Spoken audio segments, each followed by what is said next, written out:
one of the main ingredients, if you will, in feeling agency in our lives, feeling empowered, experiencing self love and self compassion and good relationships, and feeling like we have the courage to take the steps in life that we want to take, reach our dreams, and challenge ourselves in good ways, and um, generally feel free and well and joyous is inner safety.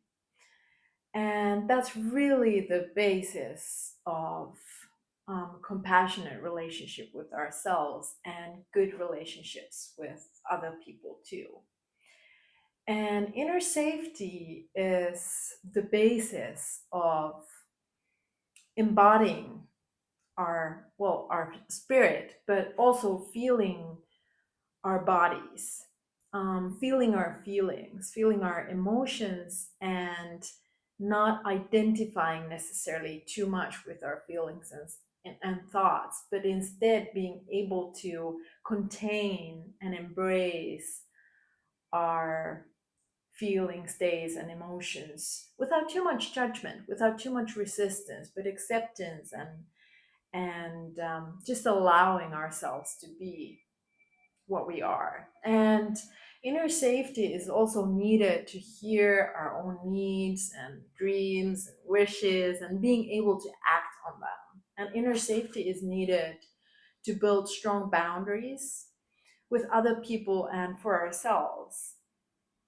And what inner safety is really about is learning how to regulate our nervous system, our parasympathetic and sympathetic responses. And most of us in the Western society, actually, unbeknownst to us, live in a constant state of stress, fight, flight, freeze, or fawn.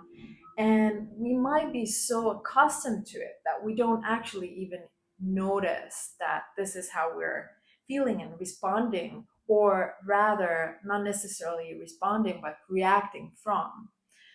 And we might have a lot of anxiety and fear and all kinds of feelings that actually drive us without us even knowing that or being aware of that. And when we're in a constant stress state, heightened um, nervous system responses, um, that actually consumes a lot of our life force energies. And we need a lot of coping mechanisms to try to sort of regulate or calm us down when we don't have the actual tools to regulate our nervous system, so that our energies can flow more freely and our responses can be more compassionate towards ourselves and other beings and life in general.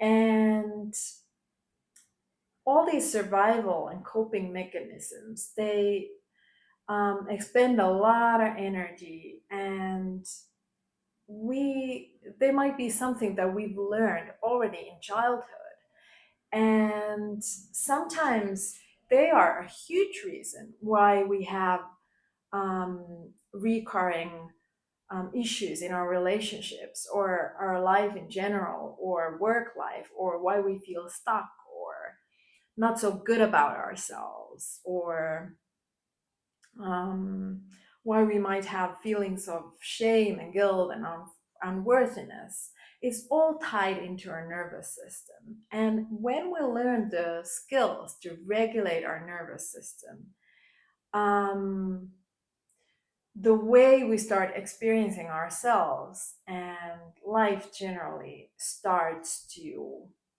transform.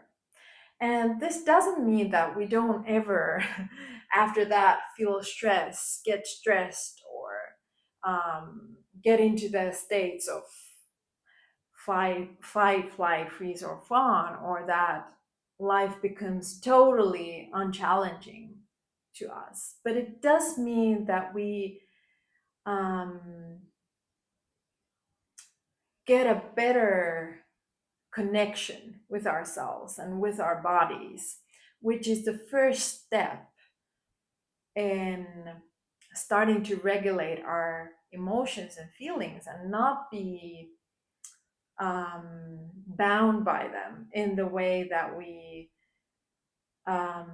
believe the thoughts in our heads without question or without questioning them, or that we totally um, identify with how we're feeling or what's happening around us. And if something shitty happens, like shit hits the fan, something bad happens, we start believing that somehow it's our fault and we're being punished and what am I doing wrong and all that. But we can source to our inner safety, and we have this safe place within ourselves and this safe core.